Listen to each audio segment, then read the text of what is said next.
Great. Well, congratulations on season 17. Thanks, Eric. Tell us a little bit about what is the process you guys go through in creating these tasks? Alex makes them all up Yeah, it is true. under my instruction. I think in my little head, what would Greg like to see this time around? And then I go away and don't do that. No, it is. There's a small team who sort of make the show, and people suggest things, but it is basically still me just coming up with stupid things. But I really enjoy it. It's one of the few skills I've got in life. So I go away and go for walks and have baths and think of stupid ideas. And that's it, really. There's not much of a process. I meditate throughout that process. You touch me as well. You've always got one eye. Only through the atmosphere. Yeah. Not in person. You're in a different country.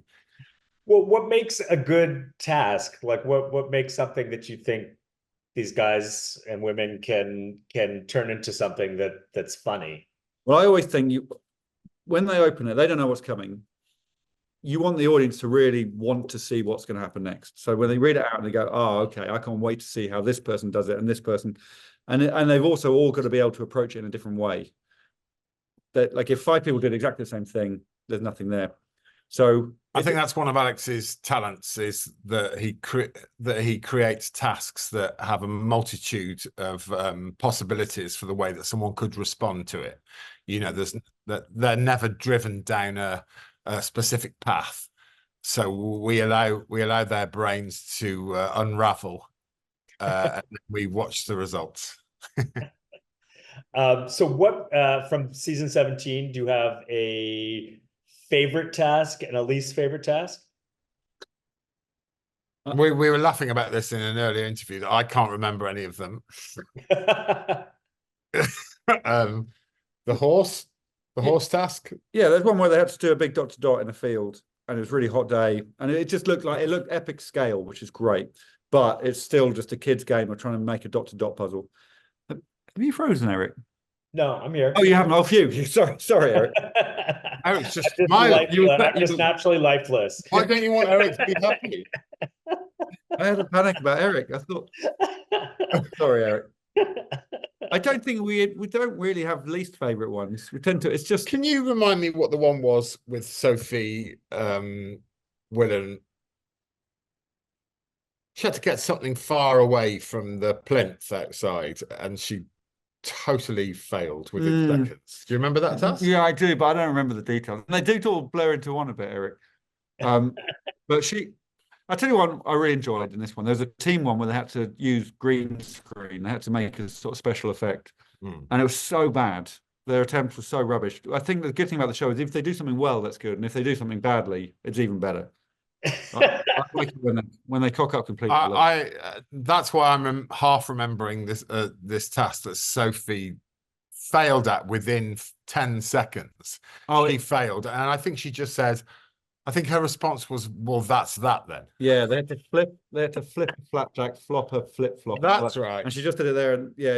It was a good expose of her brain. I think there's a great joy in watching someone do a protracted response to something that takes forever, and there's a great joy in something collapsing immediately. Yeah, I mean, a quick failure is either way. I'm sitting there laughing. Yeah. So who of the group this year was the best at it, and who was the worst? Well, we can't say who's going to win. And it honestly depends how you define best. Yeah, true. I often define best as the worst. Yeah, often the losers. The losers are often the winners in terms of the audience at home. The real winners of Taskmaster, for me, are the people who make me laugh the hardest, and they're often not the ones with points. I would definitely say that John is the most competitive, and I would say that Steve is the most thoughtful. They've all got their own. They all bring something to it. I don't think we would isolate a best, but I would say Sophie and Joanne surprised us maybe the most. We didn't know them as well, and they were so funny. Yes, Joanne is a powerful character, and brought a great deal of energy and chaos to the show, and we like that because they can't go outside of the bounds of the rules of the show. So it's nice to see it's like watching a Tasmanian devil in a box. Yeah, that's a good. Yeah.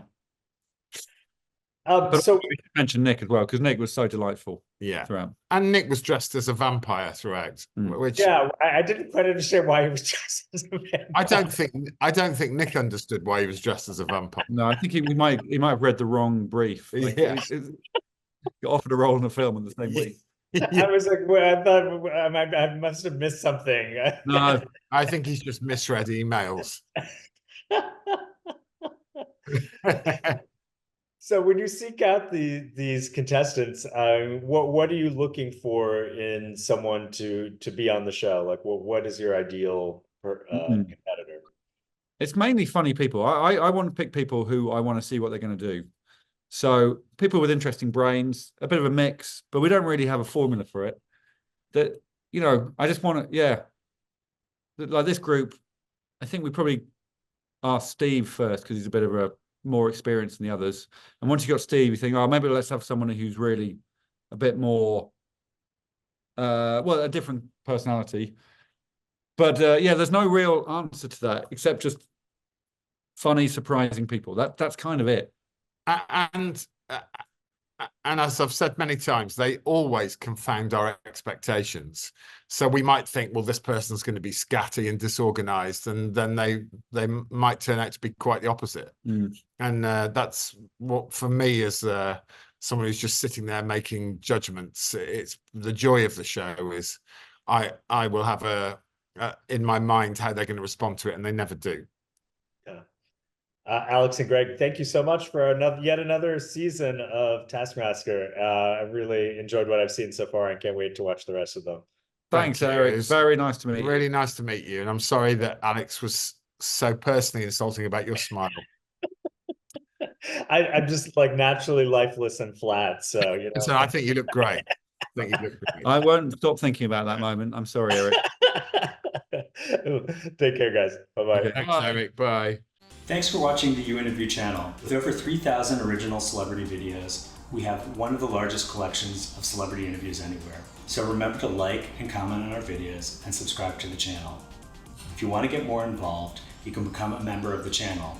Membership has its perks. You can see exclusive celebrity videos and get the opportunity to ask our celebrity guests questions. We can't wait to hear from you.